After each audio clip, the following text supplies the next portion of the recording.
Oi, pessoal! Hoje a gente vai mergulhar numa análise um pouco diferente. Vamos construir um cenário hipotético, mas olha, baseado em uma sequência de eventos bem tensa. Imagina agosto de 2025 e o Brasil de repente está sofrendo sanções pesadas dos Estados Unidos. Exato. E o motivo não seria econômico, o que já chama atenção, né? Seria algo mais... Ideológico, pois é. E a nossa ideia aqui é justamente explorar como essa situação poderia ter se desenvolvido. Qual seria a cadeia de eventos, as alegações, os momentos-chave que levariam a esse ponto crítico, olhando as informações que a gente tem como base para essa análise. Ok, então qual a nossa missão aqui, né? Bom, a gente quer tentar entender a cronologia disso tudo, sabe? As acusações de censura que aparecem na narrativa, a batalha judicial que, pelo visto, ultrapassou fronteiras. E as consequências internacionais, claro. Como isso colocaria o Brasil, nesse cenário específico, numa encruzilhada bem complicada. É isso. E vale reforçar, né? O objetivo é apresentar esses eventos e alegações de forma organizada, direta. Tipo um resumo cronológico mesmo dos fatores que teriam levado a esse ponto, sempre baseado no que as fontes que analisamos descrevem. Sem tomar partido. Exatamente. Apenas relatando o conteúdo para a gente entender a lógica dessa construção. Perfeito. Então, vamos lá. O ponto de partida que essa narrativa desenha é o clima das eleições de 2022. A descrição é de uma polarização assim extrema. Falam numa disputa quase que entre o sistema e qualquer resistência a ele. Uma coisa bem dividida. E nesse contexto, que a narrativa aponta, Aponta para um suposto silenciamento de vozes consideradas dissidentes. Tipo, influenciadores, jornalistas independentes, como isso teria acontecido? através de decisões do TSE, o Tribunal Superior Eleitoral. A narrativa menciona decisões que permitiram a remoção de conteúdos que o próprio tribunal classificava como falsos, sabe? E isso gerou críticas, imagino. Sim, críticas sobre uma possível censura. E também se fala de uma pressão assim forte sobre as Big Techs, as grandes plataformas, para removerem conteúdos que eram críticos a um dos lados da disputa. Certo. E tem exemplos mais concretos disso no relato? Como isso se manifestou na prática? Olha, um caso que a narrativa destaca bastante é o da Jovem Pan. Descrevem a rádio e TV como uma das poucas vozes mais, digamos, dissonantes na grande mídia naquele momento. Ok, e o que aconteceu com eles? O relato detalha restrições que teriam sido impostas pelo TSE sobre o que podia ou não ser dito ali. Coisas que levaram a multas pesadas, afastamento de comentaristas Nossa. e até a proibição de usar certas palavras ao vivo. Palavras como ex-presidiário ou descondenado, por exemplo. E qual foi a reação a isso? Bom, alguns jornalistas se recusaram a seguir, né? Teve aquele episódio que ficou famoso da receita de cuscuz. Ah, sim. Lembro disso. Pois é, como uma forma de protesto simbólico. A Ana Paula Henkel, o Paulo Figueiredo leram a receita no ar para marcar posição contra as limitações. Falando no Paulo Figueiredo, ele parece ter um papel relevante nessa construção de eventos, né? Sim, a narrativa o coloca como uma figura bem central. Neto de ex-presidente, formação nos Estados Unidos, empresário, depois comentarista, conhecido por falar sem filtros, como dizem. E qual a peculiaridade da situação dele? Ele morava nos Estados Unidos, né? Então, teoricamente, estava sob a proteção da primeira emenda americana, que garante uma liberdade de expressão bem ampla por lá. Entendi. E aí, segundo o relato, depois que ele mesmo foi afetado por decisões judiciais aqui do Brasil, tipo demissão, redes sociais bloqueadas, contas congeladas, até passaporte confiscado, Caramba! ele teria intensificado as denúncias do que ele considerava avanços autoritários no Brasil, só que fazendo isso lá dos Estados Unidos, usando as conexões que ele teria por lá, incluindo, segundo consta, uma relação com a família Trump desde 2012. Então a atenção não ficou só na mídia, pelo visto. Como as ações do judiciário são retratadas nesse período? Não ficou só na mídia. A narrativa descreve uma percepção de avanço do poder judiciário com um foco bem grande no STF, o Supremo Tribunal Federal. O que exatamente? Fala-se de ministros instaurando inquéritos por conta própria, sabe? Sem provocação do Ministério Público, determinando bloqueios de contas bancárias, censurando plataformas inteiras. Plataformas? Sim, e até ordenando prisões preventivas sem situação de flagrante, com base em interpretações da Constituição que os críticos, dentro dessa narrativa, chamam de criativas. E essa narrativa traz exemplos para ilustrar essa percepção de excesso, talvez? Traz sim, usa casos que ficaram bem conhecidos. Por exemplo, o de Clériston Pereira da Cunha. Quem foi ele? Um homem preso nos atos de 8 de janeiro. A narrativa diz que ele não tinha antecedentes, estava desarmado, não havia prova de que ele participou de vandalismo, tinha problemas de saúde sérios, comorbidades. Diabetes, hipertensão, algo assim? Isso. E a própria Procuradoria-Geral da República já tinha concordado com a liberdade provisória dele. Havia laudo médico alertando para o risco de morte se ele continuasse preso.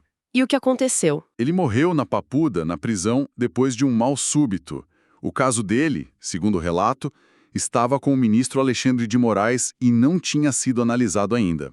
Um pedido de prisão domiciliar também teria sido negado antes. Pesado. Tem outros exemplos? Mencionam também o caso de Débora Rodrigues, presa na mesma ocasião, 8 de janeiro. Mãe, cabeleireira, sem antecedentes criminais, a condenação dela foi de 14 anos. E o motivo alegado na narrativa, passar batom em uma estátua. Nossa Senhora! São exemplos usados para pintar esse quadro que a narrativa constrói de um rigor que seria excessivo e de possíveis injustiças no sistema. Entendi. E além desses casos individuais de pessoas presas, fala-se de um impacto mais amplo dessas ações. Sim, sim. A narrativa menciona um monitoramento constante de redes sociais e ordens judiciais que seriam sigilosas, enviadas direto para as Big Techs, com prazos curtíssimos para cumprir. Tipo horas. Às vezes horas, sob ameaça de multas milionárias se não cumprissem. Isso tudo teria criado o que a narrativa chama de uma espiral do silêncio. Espiral do silêncio, onde as pessoas ficam com medo de falar, né? Exato. Muita gente evitando se expressar por receio de represálias, de ser o próximo alvo. Mas sempre tem alguém que resiste, né? A narrativa destaca alguma voz que foi contra essa corrente? Destaca. O monarca é citado como alguém que se recusou se calar. Ah, o Monark. O do podcast que teve problemas. Esse mesmo. Depois que ele foi banido do YouTube e outras plataformas grandes, ele migrou para o Rumble.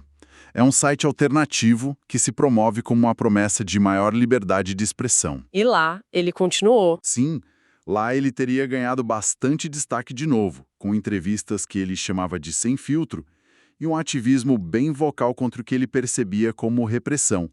Tem falas fortes dele citadas, tipo dizendo que não seria escravinho de ninguém. Imagino que essa postura no Rumble também tenha gerado reação, né? Com certeza. Segundo o relato, as lives do Monark chamaram a atenção do judiciário brasileiro de novo. E aí vieram ordens de bloqueio enviadas ao Rumble. Para bloquearem o Monácula também. Isso. Tem até um momento descrito na narrativa em que o Monark é informado ao vivo, durante uma transmissão, que o canal antigo dele no YouTube tinha sido bloqueado no Brasil por ordem judicial. Que situação. E o Rumble? O que eles fizeram com as ordens de bloqueio contra o Monark? Então, a reação do Rumble foi inesperada. Em vez de só remover o Monark ou outros criadores que foram alvo das ordens, Eles fizeram o quê? decidiram desativar completamente o acesso à plataforma inteira no Brasil. Sério? Tiraram o site do ar aqui. Exatamente. E contestaram publicamente a legalidade das ordens que receberam. A narrativa apresenta isso como um ponto de inflexão bem importante. Um ponto de virada. Usam até uma expressão forte dizendo que foi um maconheiro com podcast que acabou derrubando a primeira peça de um dominó. A ideia é que, a partir daí, a questão da censura no Brasil começou a incomodar o mundo, a ganhar uma projeção internacional muito maior. Falando em repercussão internacional, aí entra o Elon Musk na história, certo? Ele marca uma nova fase. Mas antes dele, já tinha outros sinais desse atrito internacional que você mencionou. Sim, já tinha. A narrativa aponta que as denúncias do Paulo Figueiredo já estavam fazendo algum barulho nos Estados Unidos e cita outros incidentes anteriores envolvendo figuras americanas. Como quais? Mencionam a detenção do Jason Miller no aeroporto de Brasília. Ele foi estrategista do Trump, foi detido para interrogatório quando ia embora. Lembro vagamente disso. E também o bloqueio de redes sociais do Rodrigo Constantino. A narrativa o descreve como cidadão americano e diz que as contas dele foram bloqueadas por críticas que ele fez morando lá nos Estados Unidos. Críticas feitas de lá afetando aqui. Exato. E até plataformas americanas, incluindo a Truth Social, que é a rede do Trump, teriam sido notificadas e ameaçadas por decisões daqui. Então, esse cenário de atrito já estava se formando antes do Musk entrar em cena. Entendi. Faz sentido. E como se dá, então, a entrada do Musk nessa equação toda? Bom, o confronto direto, segundo a narrativa, começa ali em abril de 2024.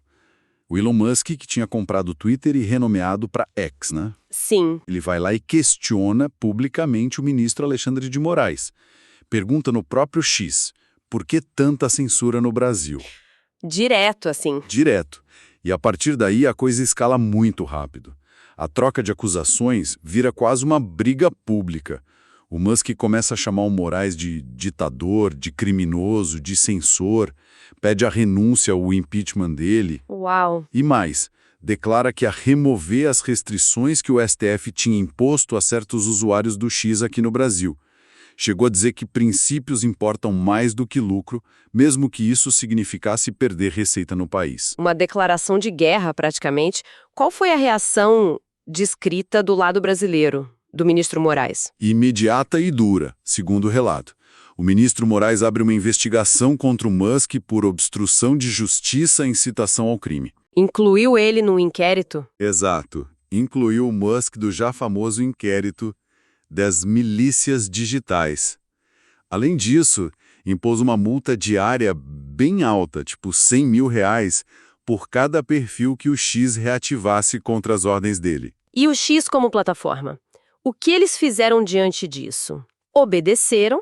Então, o X entrou com recurso na justiça, mas começou a, de fato, descumprir algumas ordens de bloqueio. Reativou algumas contas. E a consequência? Foi drástica. Segundo a narrativa, primeiro, o escritório do X aqui no Brasil fechou as portas. Depois, multas milionárias foram aplicadas. E, por fim, a plataforma foi suspensa temporariamente do país. O X saiu do ar no Brasil? Sim, por um tempo. A narrativa destaca muito esse momento.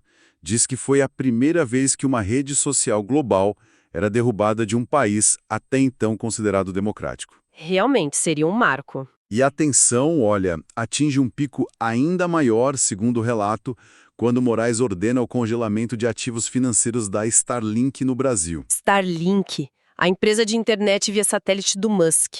Mas o que ela tinha a ver com o X? Nada diretamente. Foi visto como uma forma de pressão ainda maior sobre o Musk, atingindo outra empresa dele. E aí? O que o Musk fez? Aí, segundo a narrativa, pressionado financeiramente, talvez pelos acionistas do X e da Tesla, ele deu um passo atrás taticamente.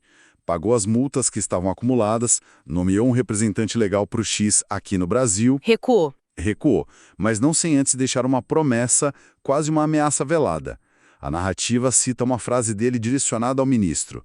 Um dia, Alexandre, essa foto sua na prisão será real. Guarde minhas palavras. Exatamente. E essa promessa de retaliação, ela ganha forma naquele cenário hipotético que a gente está traçando, com a possível volta do Donald Trump à presidência dos Estados Unidos. Exatamente aí que a narrativa conecta os pontos.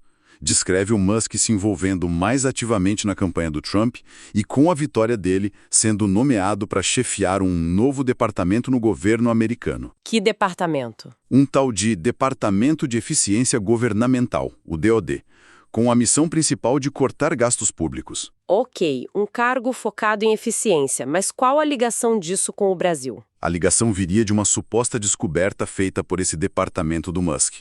A alegação, segundo a narrativa, é que a USAID... USAID, A Agência Americana de Ajuda Internacional. Essa mesma.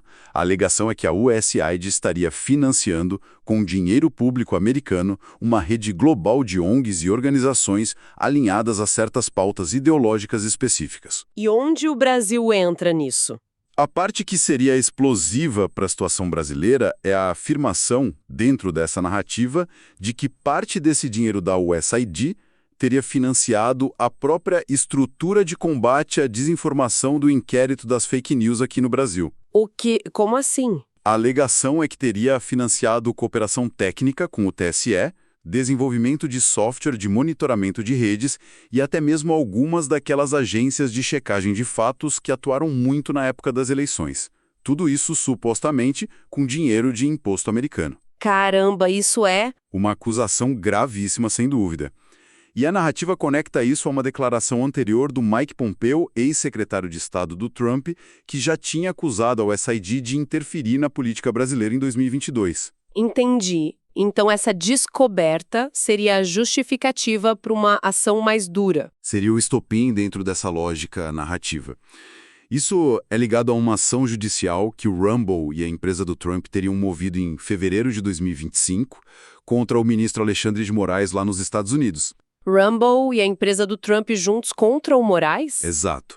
E, em paralelo, a narrativa descreve algumas ações do governo Lula na política externa, como questionar o papel do dólar, fortalecer laços com Irã, China, Venezuela, apoiar organizações consideradas terroristas pelos Estados Unidos. Ações que teriam irritado o governo Trump. Exatamente. Vistas como algo que piorou ainda mais a relação bilateral nesse cenário hipotético de um segundo mandato Trump. E no meio disso tudo, a situação do ex-presidente Jair Bolsonaro. Como ela entra na história? Bom, a narrativa coloca que, em fevereiro de 2025, ele é denunciado pela PGR por tentativa de golpe de Estado, por causa daqueles eventos de 8 de janeiro e reuniões anteriores. E, em março, o STF aceita a denúncia. Tornando ele réu. Isso. A narrativa o posiciona como um símbolo que o sistema estaria usando para demonstrar força, para mandar um recado. Embora a própria fonte questione se havia provas concretas da liderança dele no suposto plano. E qual a reação a isso, segundo o relato? A reação descrita é que o filho dele, o deputado Eduardo Bolsonaro, se licencia do mandato no Brasil e se junta ao Paulo Figueiredo lá nos Estados Unidos. A ideia seria intensificar as denúncias contra o judiciário brasileiro diretamente para o governo americano. Levar o caso para a Casa Branca, digamos assim. Exato. E o ápice disso seria um depoimento do próprio Paulo Figueiredo numa Comissão de Direitos Humanos da Câmara dos Deputados americana, em junho de 2025. Lá ele denunciaria os supostos abusos do STF e sugeriria formalmente a aplicação da Lei Magnitsky contra autoridades brasileiras. A Lei Magnitsky, você mencionou antes. O que ela faz exatamente? Por que seria tão importante nesse contexto? É uma lei americana que permite ao governo dos Estados Unidos impor sanções a indivíduos estrangeiros acusados de violações de direitos humanos ou corrupção significativa. Sanções tipo? Antes de chegar na aplicação direta dela contra o Moraes, a narrativa descreve uma escalada final. Em julho de 2025, o próprio Trump entra em campo com posts virais nas redes sociais, tipo "deixem Bolsonaro em paz ou sofram as consequências". Coisa assim, bem direta. Ameaças públicas. Sim.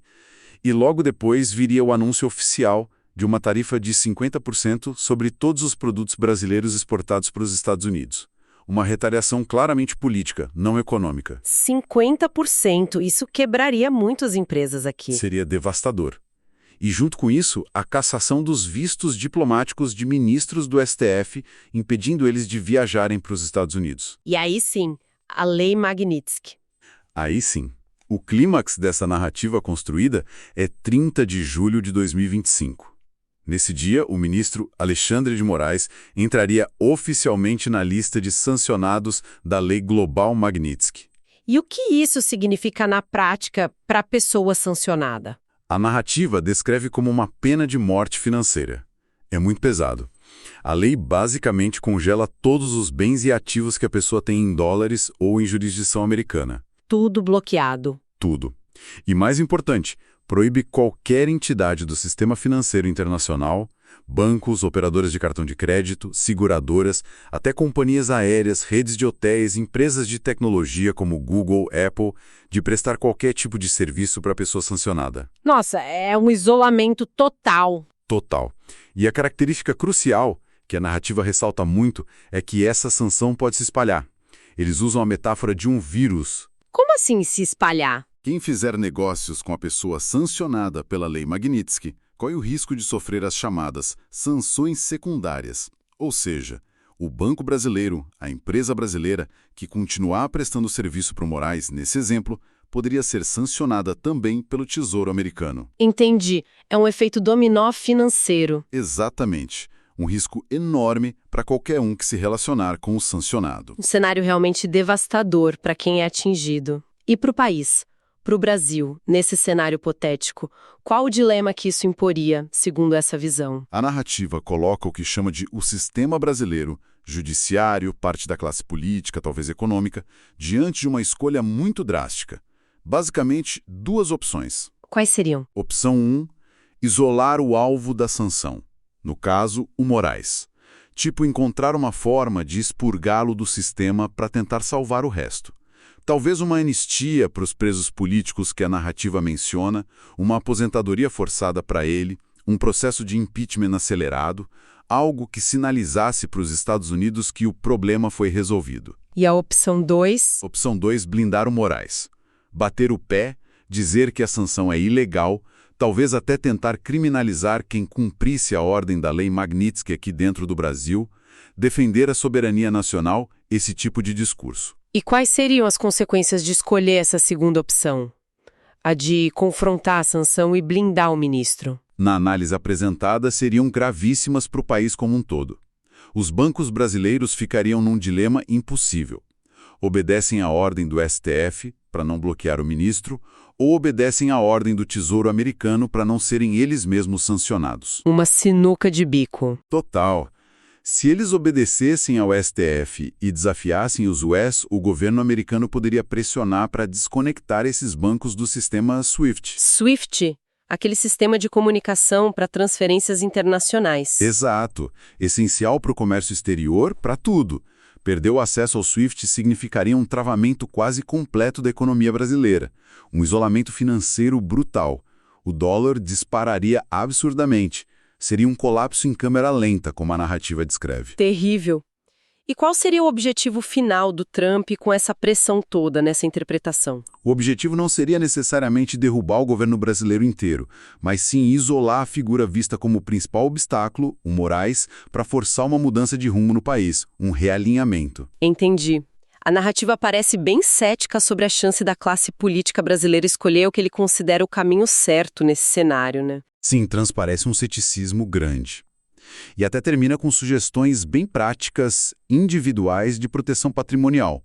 Coisas como investir em Bitcoin ou ter documentação fiscal regularizada no exterior, citando até o nome de uma empresa que faria isso. Curioso terminar assim. Apenas registramos que essa parte final consta no material que a gente analisou. Mas, refletindo sobre toda essa construção, essa sequência hipotética de eventos... O que fica, né? Fica uma interrogação grande sobre a resiliência das nossas instituições democráticas, né?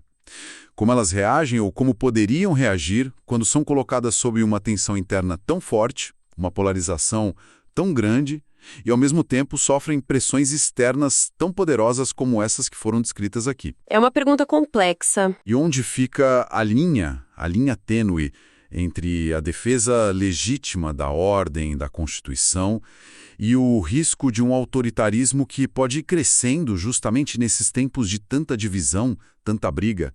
É algo para a gente pensar, né? Uma provocação que essa análise toda deixa no ar. De fato, uma provocação importante. Uma cadeia de eventos hipotética, mas que levanta muitas questões sobre poder, política, justiça e relações internacionais. Bom, se essa nossa exploração aprofundada que trouxe novas perspectivas ajudou a entender como esses cenários são construídos e debatidos, não esquece de deixar o seu curtir. É importante para a gente saber que o conteúdo está sendo útil. Exato. Compartilhe também com os amigos, com quem você acha que pode se interessar por esse tipo de análise mais a fundo e, claro, o mais importante, se inscreva aqui no canal Zeumans. Assim você não perde os próximos conteúdos e a gente continua junto, explorando esses temas complexos. Isso aí, até a próxima. Até a próxima, pessoal!